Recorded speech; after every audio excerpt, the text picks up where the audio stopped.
What's up, guys? Welcome to episode 2 of 5 p.m. at Monty's, brought to you by Pro Sports Extra. I'm joined with Spiked Rob. Myself is Space Coast Ched.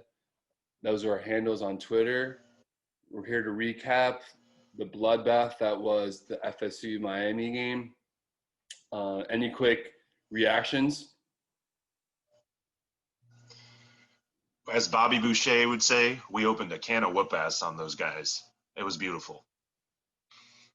It was too easy. I knew once we went up 7-0 that the game was over, just the way the offense was chugging along. From our first episode, you know that we weren't worried about them in the first place. I had called a 55-24 prediction. It ended up being 52-10. Never was a threat in the first place. I'm not going to get in my head too high because that is one of the worst football teams I've ever seen. I believe IMG Academy could probably beat them. That's a high school team. It is what it is, but we're 4 for 4 in the past 4 years against FSU. We're 3-0, so I'm going to celebrate how it is. Hell yeah. So we'll dive into a quick recap about the offense at first. Once again, no problems with De'Aaron King. He looked awesome. One at the beginning, he missed on one deep ball at the beginning, but that was pretty much it. He's also fun fact that Bovada now has him as the favorite to win the Heisman now above Trevor Lawrence, which is interesting because Trevor Lawrence has looked nasty as well. We won't talk about Clemson this week. We'll save that for next week. Quick hits on the RBs. My last thing for the quarterback, it's always fun to see when you can get the backup at the end of the game. It was nice to see Cozy get a couple snaps. Running backs, again, no issues there. One thing I'll point out is that it was good to see Don Chaney do his thing, got 2 touchdowns. Everyone knew Don Chaney was going to be the man.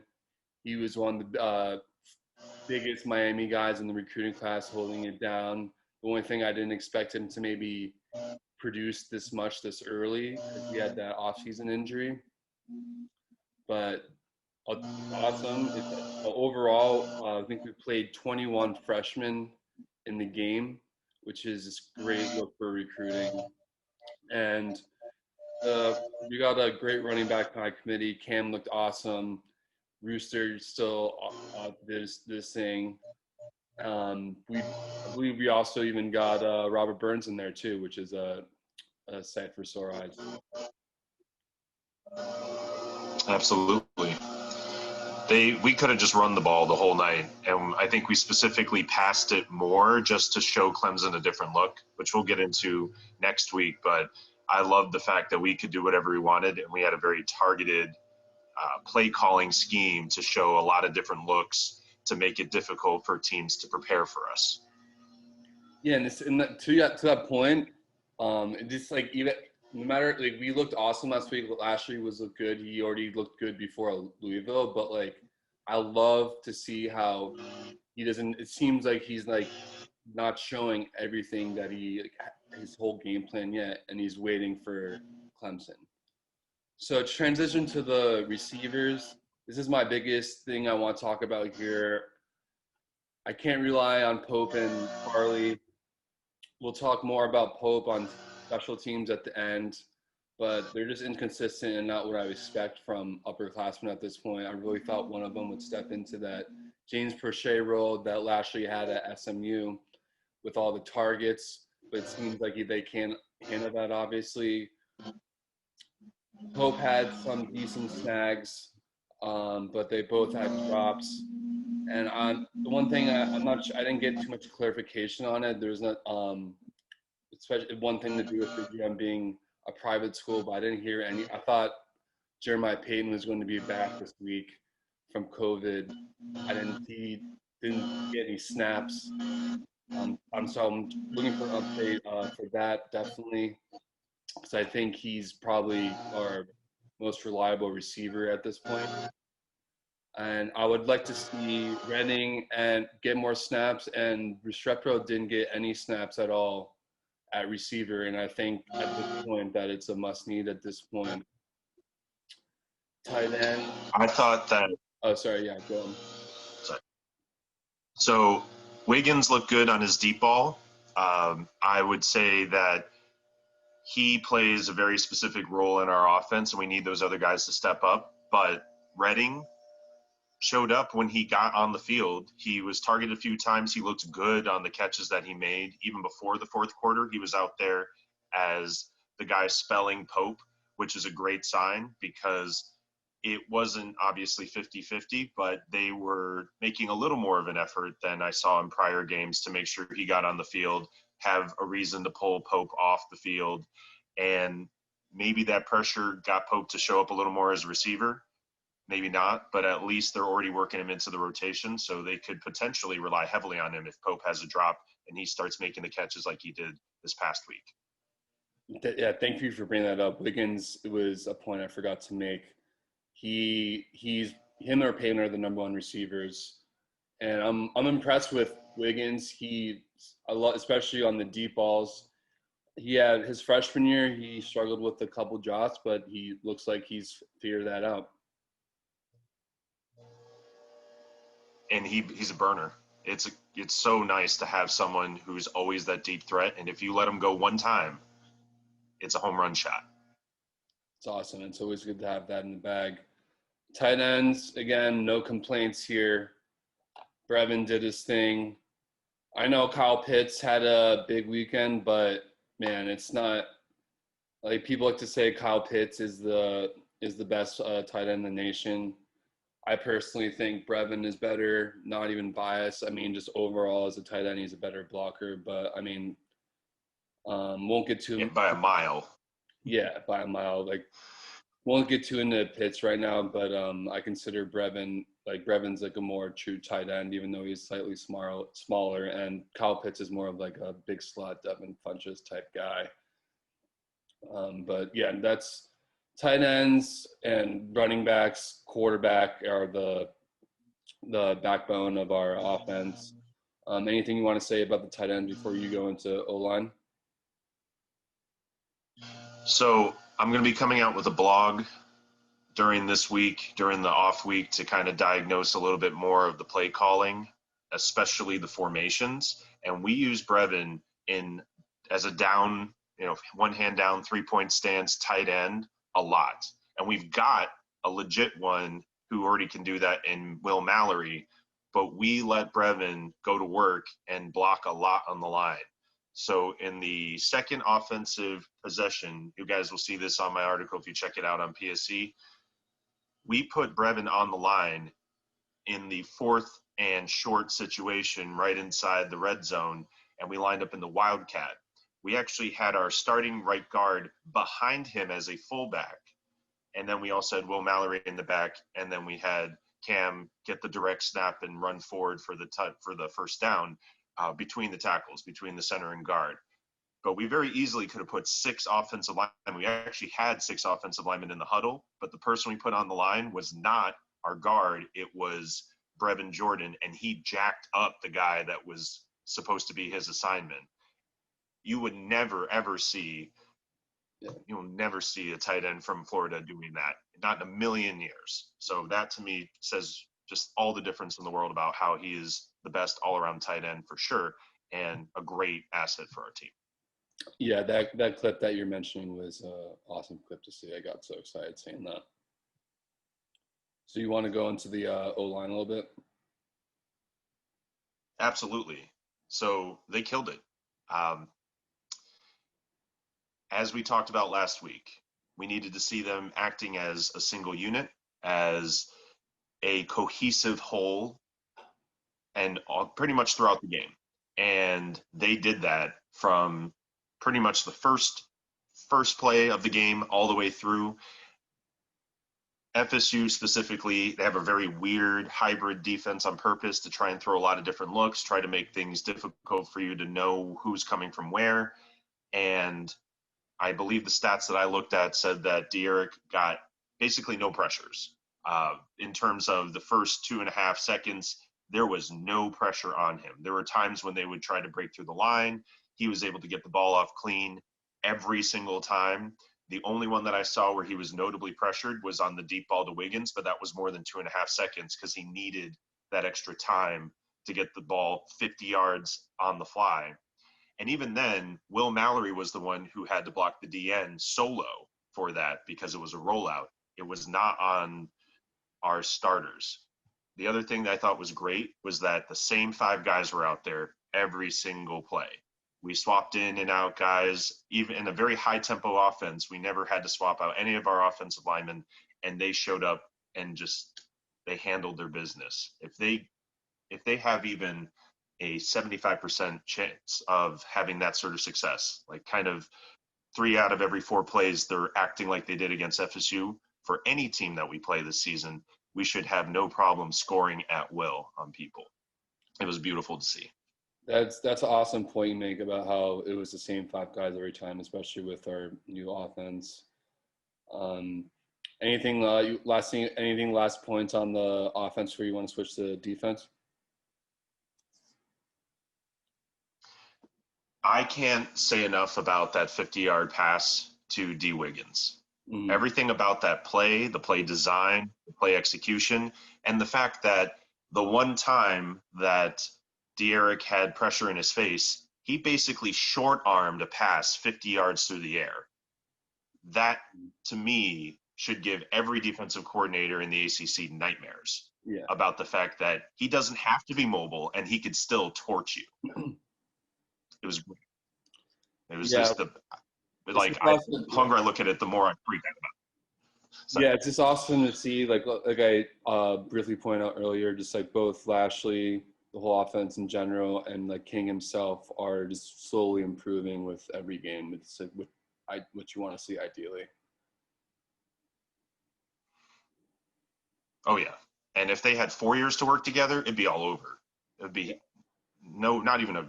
I mean, they've been working together for like 4 weeks before their first game. That's just crazy to me. Pretty much. So yeah, Swift will switch to the D line. I mean, they were monsters. Jalen Phillips looks insane. That penalty that he got kicked out for, he wasn't even the guy who kicked the helmet. I'm pretty sure it was even the FSU guy that kicked it. It was. I mean, and it was cool. Like obviously he played offense, awesome. But like one thing that I was like thought it was super cool was like even though he got ejected, he waited for the guys in the tunnel before he didn't like go to straight to the locker room, and like you can just tell he's completely bought into the program, the team, since coming from UCLA. It's awesome to see. Seems at this point he's got to be a first round pick at this point, maybe even top 20, especially with how pass rushers are valued in these days. I thought Harrison Hunt played awesome. Cam Williams played awesome. And what else do you think? What else did you notice from the defensive line? Got to have a shout out to the heart and soul of the defense. Nesta was getting everybody fired up before the game, and he balled out.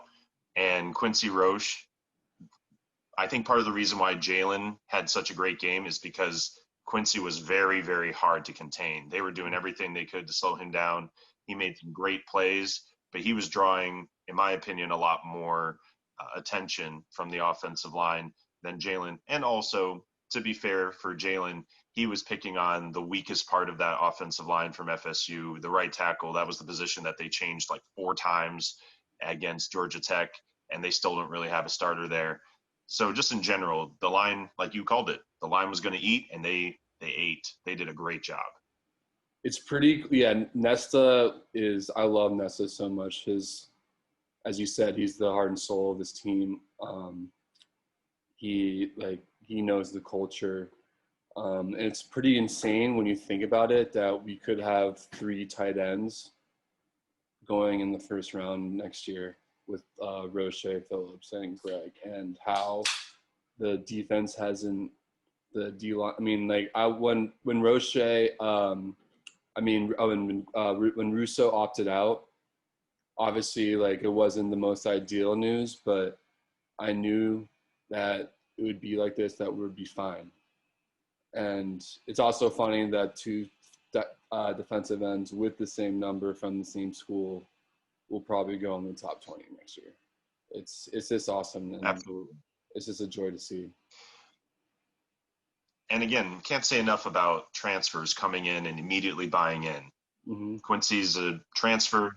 He was a baller at Temple, and he said, I get to move to the U and basically take over Greg Rousseau's spot. Let's go. And he's done everything you could possibly ask of someone who had to basically slide in, not mid-season, but in the midst of a pandemic, and take over for a very, very talented player the year before. Mm-hmm. It's a great look. It's absolutely a great look. So we'll move on to the linebackers. What's your thoughts on that? I felt like Zach McCloud had a great game. Zach McCloud did have a great game. I really liked the look that we did where we blitzed him off the edge. Every time we did that, he was all over the quarterback. I thought that was very well done, but they moved him up on the line to blitz, so they weren't doing these delayed blitzes from 5 yards away. I think Coach Baker actually heard us and said, like, maybe we shouldn't do that anymore. And so, to me, bringing McCloud up to the line and almost a 50 front creates so many problems for any offensive line structure, because you've got you have 4 great pass rushers that we just talked about, and now you're adding a guy who, when he's let loose and he doesn't have to read, he doesn't have to worry about any other plays, he just goes and reacts. He's a phenomenal player. You're putting him in a position to win, and there's very few people, there's definitely no running backs I'm aware of that can block him. So you got to put a tackle on him and then leave everybody else on the line in single, one-on-one matchups to try and block all those people.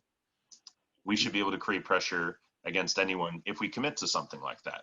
When we didn't do it, FSU was able to get some points on the board. They should have scored 2 touchdowns. We did hold them on the goal line, actually 3 times technically, but early in the game we held them to a field goal. They were able to get a touchdown later on, and then we had the big stop by our guys, Ryan Ragone, among others, coming up big for just our 3rd level, 4th level on the depth chart. So that was very fun to see. Mm-hmm. But I saw improvement from Coach Baker in how he used his linebackers. It helps that we were playing a pretty garbage team, but I liked the fact that he was willing to swap off from what he was doing the week before and actually tried to improve, and he needs to keep doing it. He needs to keep pressing hard and working on it, because we're going to have a pretty tough matchup next week. Yeah, and that might even be my favorite thing that happened this week, just because I just love to see it when coaches are willing to not be stubborn and improve, because especially how we talked about in our episode last week, that was one of my biggest concerns. I thought Baker was just going to stick to his guns and not change. And so I love to see it. And yeah, I'll eat it. Like, I'll acknowledge when I'm wrong. And Baker had a good game. He deserves his props. And to move on to the strike from linebacker to striker, Ferguson had an awesome game. PFF actually had the highest graded Kane from the game. He didn't miss a tackle. Was targeted 3 times and allowed 2 catches for -3 yards and had a pass breakup. So, and that's great, because Ferguson had some questions coming into this year. He hadn't really shown up until now. So, I mean, it's just if everyone's getting better like this, like, this is what you love to see, especially going to the big game. Any thoughts on that before we move to DBs? It was great to see him come into his own. I really hope that he takes that as a stepping stone to say that he can be even better, because as great as he was, we need him to be lights out in this upcoming week and just in general, because of how that striker position is set up in a way that they have to be the highlight, the human highlight reel. And Bubba Bolden's been that for us, basically on the other side of the field as a safety. But the striker is supposed to be the guy to make all those moves. That's why they set him aside and don't call him a linebacker, don't call him a safety. He gets to kind of roam and be the man. And so Frierson was. And if he understands that he's going to be even better, he has to be even better, then we're going to be okay this year. And then you get to look at guys like James Williams coming in next year who are actually going to be the human highlight reel. That's why he probably committed to the U, because he wants that spotlight on D. Yeah, it'll definitely be interesting to see if he. I mean, I thought when he first committed that the striker was probably the best position for James Williams, but I mean, he wanted to be a safety. I mean, I'm cool with either one, to be honest. He's that good, but they've been. I've been from some of the highlights I've been watching from his high school game so far this year. He's been playing closer to the line, so it seems like he's maybe more down with being a striker. But also, I mean, I'll let James Williams do whatever he wants. To be honest, he's that good. And yeah, and that's true.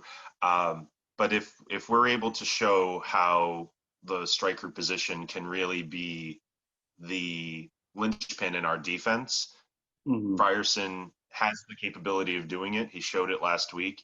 If he continues to excel and, like I said, really take on that responsibility, I really think our defense becomes next level just with that one player, that one position. Yeah, I mean, it's like it's the hybrid position of the defense, and if we play elite there, that changes the whole thing.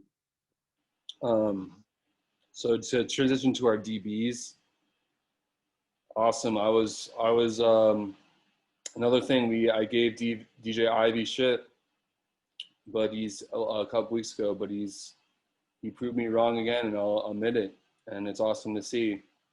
3 of our starting 4 DBs were ranked in the top 10 for PFF grades for our team. Bubba, Ivy, and Al Blades. Gervin Hall was, I'd say, the only negative from the DB play was how we're missing Gervin Hall for, I believe, just the first half of the Clemson game. Right, he's not off the whole game; it's just the first half. Do you have any thoughts? Well, yeah, Bubba Bolden is proving to be what I've been saying since the spring. He has potential to be a first-round pick. I mean, he's playing awesome. Like, I couldn't ask for like anything more than him. He didn't miss a tackle. Let me bring this up really quick. Didn't miss a tackle. Well, yeah, he was 4 tackles, 2 tackles for loss, 1 sack, one interception, 1 forced fumble, a pass breakup that led to that interception by Blades at the end. And yeah, he actually missed 2 tackles. Ivy was the one who didn't miss a tackle. But yeah, I mean, as I said earlier, these transfers have been so crucial for us. Blades too. I touched on them briefly, but Blades played well too. I mean, if our corners can play at this elite level, that's huge, especially with our depth, with our current depth right now, because we only have 5 current cornerbacks on scholarship, with 3 that actually play significant time. I didn't see much from. I don't have anything to say on Amari Carter. Did you notice anything from him? Because I'm interested. Well, he did get. Yeah, the reason why I'm bringing it up, especially because since Gervin's out for the first half next week, and we don't have to go into it too much, but it's important to touch on what your thoughts on Amari was this week. Yeah, so I didn't see much of Amari because he didn't get flagged. He didn't have any big hits, and that might be a good thing because they also didn't have any deep passes. I don't think he played a whole lot until Gervin got kicked out for the targeting call. I mean, we talked about it last week. That was literally the thing that we were worried about, was injuries and penalties. And we technically lost 2 guys during the game, which is fine. Only one of them is missing the first half. But I was worried about something like that coming down the line, especially when we were up big. And that's exactly what Gervin did. And I know people are looking at, especially on Twitter, they're taking a look at it and saying, that's not targeting, that's a garbage call. Fair. But he still dropped his helmet on a guy coming across the middle when we were up 5 touchdowns. There's no reason to do that. Like, you don't have to go for the big hit. Look at the guy you're hitting, wrap him up, put him down, and move on with your life. But he came in hot, and he came in aggressive, and honestly, he's more important than that. Amari Carter's job is to do that because that's what he's good at. Gervin, you're much better than that, and you can't take yourself out of the game because you wanted to have a highlight against a high school team. It's just not worth it. Yeah, and it's not only. So I think that Amari. No, yeah, I was just saying that, like, not always he's better than that. He's too old at this point to be doing this. Like, I expect that. That's like, I'll be okay. Like, I'm not never be okay with it, but it's one thing to do as a freshman, but like at this point, it's just unacceptable, especially like when you know you have Clemson as your next game. Yeah. Well, yeah. So we'll sorry, to your question, I apologize. To your question about Amari, we're probably going to have to play a very different defense because, in my opinion, we need to put Amari Carter in a position to succeed.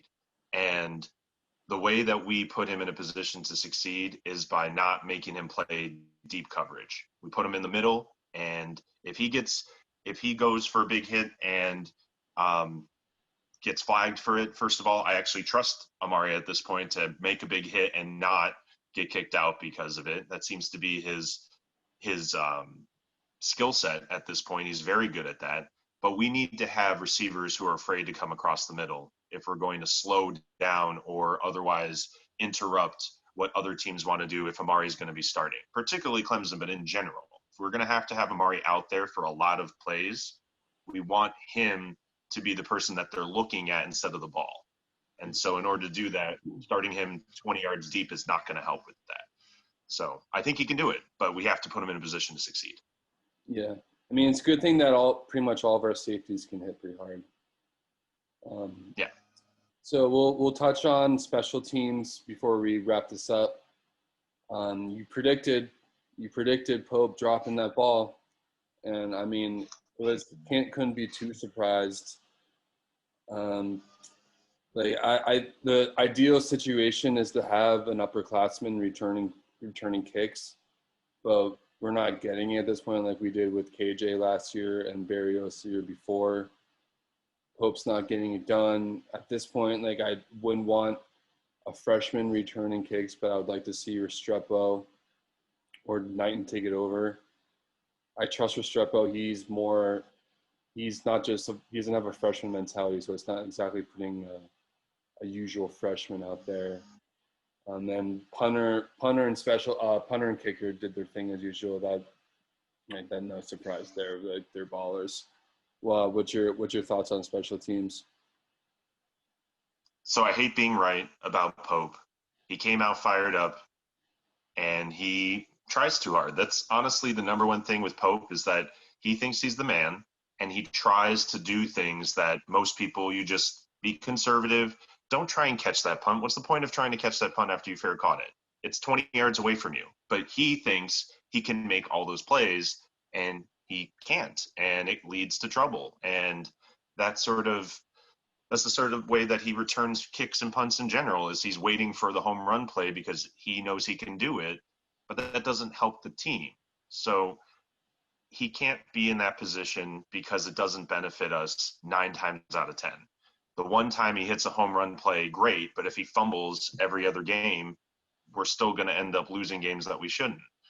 So him aside, I think everybody knows that he probably will not be returning anything against Clemson because it's just, if we fair catch everything the whole night, that's still better for us because we forced Clemson to punt. So I would like to move to my 2 guys, the the shout out for the two guys who otherwise will never play this season. Camden Price, our backup kicker, and Matthias Gask, our backup punter, both got reps, both did well. And it's great to know that you can literally have two blue chip prospects at kicker and punter, and then two solid guys behind them that any team in college football would like to have in their back pocket. It's phenomenal. We should be winning special teams every week. I didn't even notice that Camden Price got an extra point. That's a good thing you brought up. That's hilarious. That's when you know. That's when you Yep. know like how far we've come since last year. Oh yeah, 100%. That's that's so funny because that's like if you know you're getting smoked when like not only do we have our backup QB in, but that's one thing, but like when you have your backup punter and kicker in, like that's so embarrassing for FSU. It's great. I'm so glad I got to see it. Last thing I'll just say on Pope, like I don't really want to bash him like that much, but yeah, he's just way. I've never seen like a player that's more in his like own head at all, and it's just so frustrating because he has the talent, and it's clear that he's just thinking way too much. No matter if it's catching a ball on offense or fielding a punt, it is what it is. But and hopefully he can figure it out. I mean, good thing is he doesn't lose a year of eligibility this year, so he might be here for another like 3 years. Maybe he can figure it out by then. But well, hopefully he just won't be returning punts. I mean, that's all there is to it. Harley could return punts if we wanted him to. I mean, he probably would be about the same level, but still, like, why put more pressure on the guy when Harley doesn't get nearly as much pressure as Pope does, at least from the Canes fans that I know.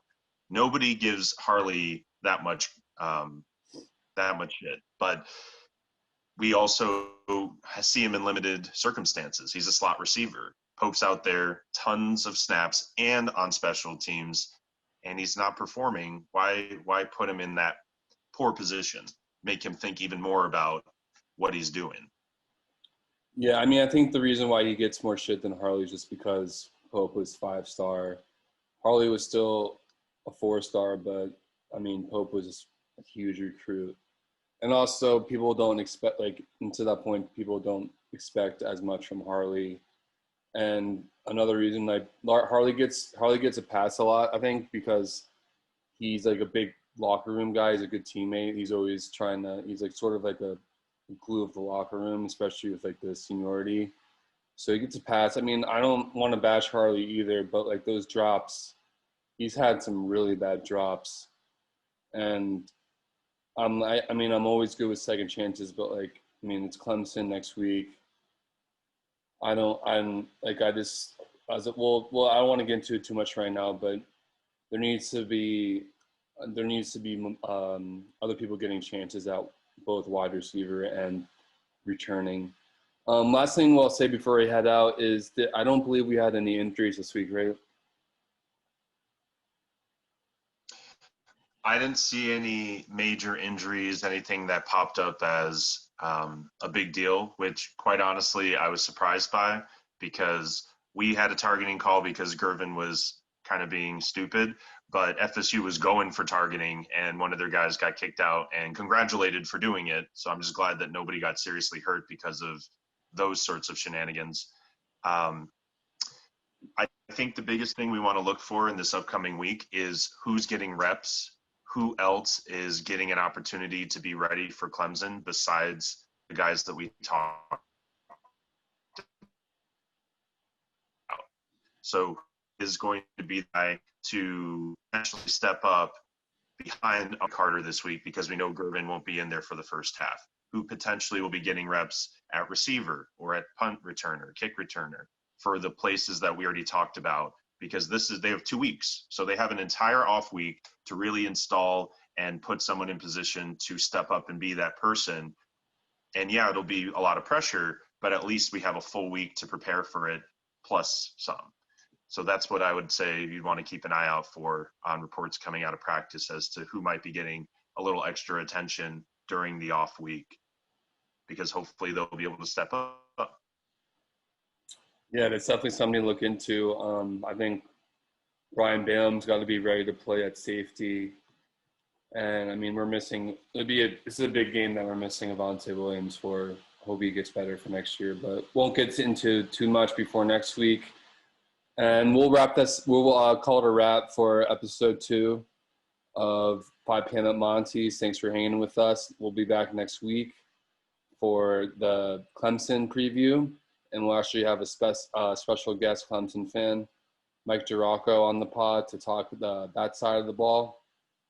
And anything else you want to say before we head up, Spike Rod? Well, as always, check us out on PSC, like, subscribe, and check out the Spiked Football Show, where I get to get drunk and talk about college football outside of Miami. It's not as fun. That's why I have to drink for it, but it is a good time. So definitely check out both of those shows. Check out everything else on PSC, and we'll see you next week.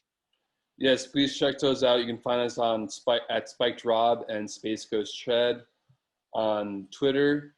Please like and subscribe to the PSC YouTube if you can, and follow us on the PSC account on Twitter. And we'll catch you guys for Clemson next week. Go Canes. Enjoy the bye week. Peace. Good shit, man.